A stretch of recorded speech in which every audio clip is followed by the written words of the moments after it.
Hey, what it do, y'all? It's your boy E2 Blue coming back at you again, man. Hey, you know how they say Victory Monday, right? But since we played on a Monday, I guess it's Victorious Tuesday. First of all, before I talk about the Dallas Cowboys dominating against the Tampa Bay Buccaneers, I want to first give respect to Tom Brady. I know a lot of people haven't done this, but I will. Let's just talk about the GOAT for a minute and him potentially about to actually retire for real. We'll see, right? Tom Brady has played since what? He got drafted in 2000. 2000. What were you doing in the year 2000? I'll tell you what I was doing in the year 2000. I would say, so I guess, you get drafted. So he got drafted in 2000. So that would be like what, April, March, May of 2000. So that would have been the that would have been the end of my freshman year of high school. Wow. He got drafted when I was in 9th grade. Jesus. And the fact that, he played football at a high level since then and been the most Super Bowl winning quarterback ever in the league. And I just believe that nobody else would ever do that. No other quarterback will ever do that. I mean, especially in this generation, we see how hard it is to win games. Or more importantly, how hard it is to even get to a Super Bowl. He set the bar so high that people keep talking about the Dallas Cowboys, how the Dallas Cowboys can't win Super Bowls, or Dallas Cowboys can't get this and can't get this far in the playoffs and do this. Do you know how many teams that have droughts and haven't been to the playoffs, or haven't been to the playoffs, or haven't won Super Bowls and stuff in a long time? I think there's still maybe 8 or 9 teams that still haven't even got a Super Bowl, period. So for the fact the Cowboys have 5, and they keep saying, oh, Cowboys keep talking about their 5. Well, we have 5. You know what I'm saying? I don't give a goddamn how long ago they were. The fact that the Cowboys have 5 is phenomenal. So we're on the road to 6. So miss me with all the BS. People just always have to find something to say, right? And I understand the Cowboys are America's team, and that's why they're talked about like that. But as far as Tom Brady goes, much respect to him and his career. If he does finally retire this time, he has nothing else to prove to nobody. He has nothing to prove to nobody. Tom Brady has had a miraculous career. They probably got his damn Hall of Fame jacket already made up. Because, he going to be a first ballot Hall of Famer. You know that. I mean, there's no way he's not going in the first time. That's just ridiculous if he wouldn't. But yeah, much respect to Tom Brady and his career and everything he's done by winning all those Super Bowls with the Patriots, and then getting one with the Buccaneers. I mean, that's just, and you got one your first year with the Buccaneers too. That's crazy too. So, I mean, I just shout out to him just to be doing things that are damn near impossible. As far as the disrespect that my quarterback gets, Dak Prescott, I just wish people would shut the Dak Prescott can't do this. Dak Prescott can't read defenses. Dak Prescott throw too many interceptions. Is this not the first year that Dak Prescott threw the most interceptions? What does it matter? I mean, what's funny? Everybody talks shit about Matt Stafford, but Matt Stafford won the Super Bowl with the Rams last year. Was it last year? These years go by so fast. Was it last season? Yeah. Last year. He won the Super Bowl last year with the Rams and had the most interceptions. So, if that's the case, if we're going to go by that narrative and by that stat line, then that means Dak Prescott going to win the Super Bowl then, because he got the most interceptions in the year, huh?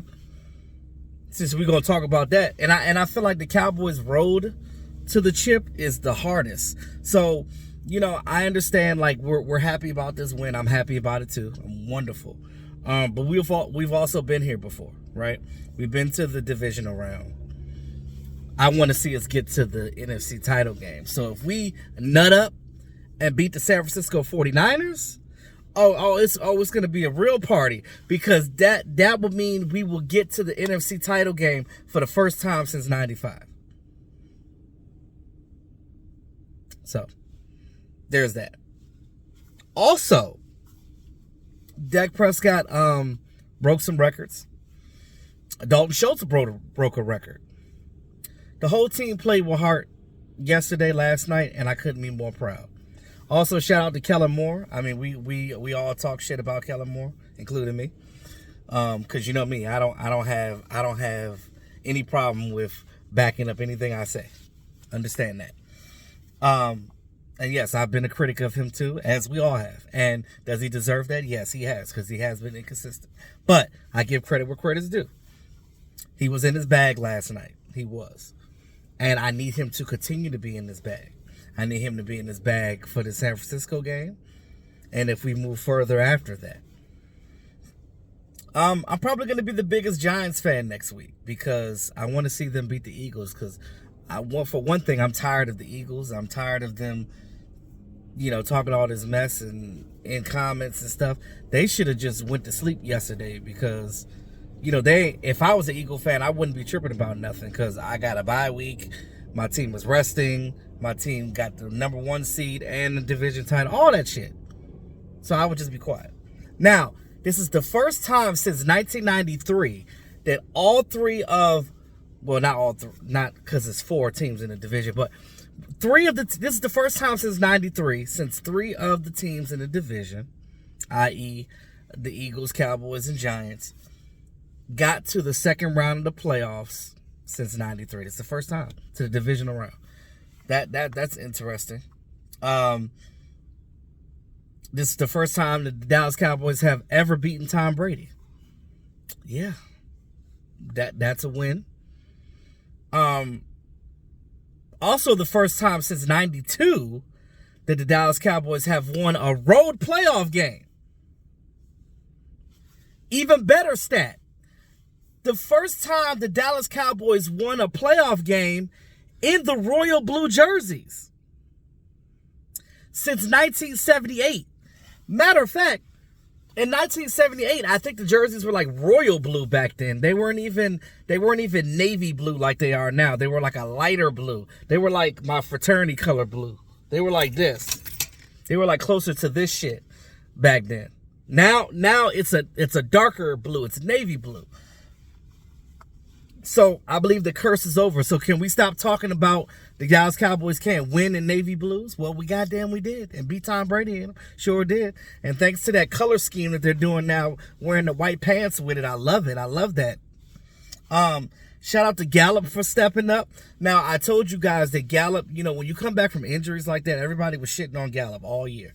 And I said, y'all have to understand that it takes time to come back mentally from ACL injuries and stuff like that, because those things are hard.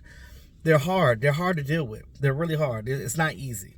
Shout out to CeeDee Lamb. Shout out to T.Y. Hilton for getting some passes out there. Shout out to the running game with Tony Pollard and Ezekiel Elliott. I mean, shout out to this offensive line for holding up for Dak and keeping him upright. I know we did get some injuries with Jaron Curse and Peters. Peters, unfortunately, might not play next week because he had a hip injury. Jaron Curse, he's still up in the air because we kind of got a short week because we got to turn right back around to play on Sunday. So we kind of got to get healthy again real quick. So we'll see how everything goes with those injuries, and also with DA, with Dorrance Armstrong as well. So I believe this team is in playoff mode. If you notice that Quentin Bohanna and Neville Gallimore were inactive, and there was a reason for that, because the way that the Buccaneers were going to attack us, it was based off of the personnel that we had. So that was the way they did that. So if we play it smart and play the right people in this game, we'll be fine. I was shocked that Nashawn Wright was inactive, but hey, they did what they had to do. But shout out to Israel Mukuamu, though. Israel Mukuamu came out there and he was playing. He played his ass off. He was knocking balls down and tackling guys how he's supposed to, doing a damn thing. And also shout out to Leighton Vander Esch. As everybody that shitted on Leighton Vander Esch, saying Leighton Vander Esch can leave just like Jalen did. No. I'm going to tell you what Leighton's issue was. Leighton's issue was every year he was here, he had a different defensive coordinator. So he really didn't get a chance to mesh with a defensive coordinator. So now that Leighton Vander Esch is, 2 years with the same coordinator for once, he's getting it, and he's getting played in the right spot. Now, that year that Mike Nolan was here, I don't want to hear nothing about how the defense played that year, because that guy was putting guys in the wrong places. He does not know how to deal with players at all. Like he's garbage. He should never be a defensive coordinator ever. Mike Nolan is absolutely garbage. But because of that, he kind of messed up some of the guys' careers. Not messed up, but that year was an aberration when it came to that. So, but I will say this: Leighton Vander Esch did his thing in the game. He was where he was supposed to be. He was tackling like a beast, and I can't do nothing but admire that. Also, Xavier Rhodes' first game with the team, not bad. He almost lost it, that one with Mike Evans. Thank God Mike Evans didn't catch it, but Mike Evans caught him on that when he was running stride for stride.